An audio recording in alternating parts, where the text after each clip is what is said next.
Welcome to a word of hope for the memorial of St. Martin of Tours.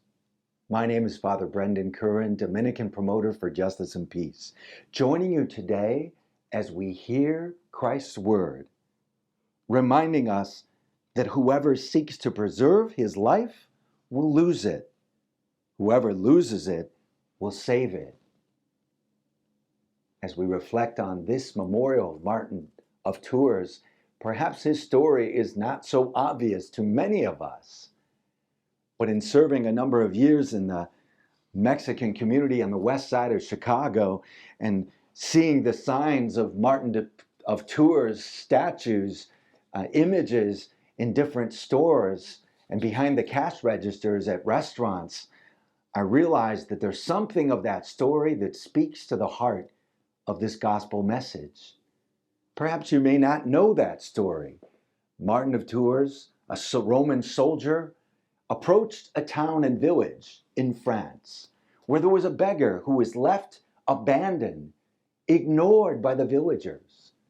And Martin of Tours got off of his horse, and in seeing the beggar left alone and desperate, he cut with his own sword his cloak into two and placed it around the beggar so that he might be warm. The story of Martin of Tours inspires many people in different traditions and devotions in our generations. One of those implications is the devotional experience by people who open a new business to believe that we need to keep the value of remembering that our richness, our success, is one that is a gift to us.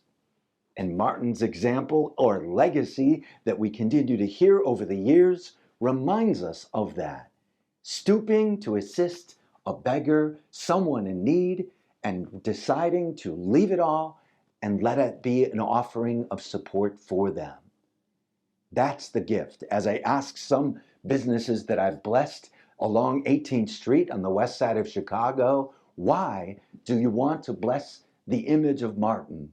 Martin Caballero, as the community would call him devotionally and affectionately, it would be because, in their own words, that they wish to always remember that their celebration or wealth comes as a blessing first and a gift from God.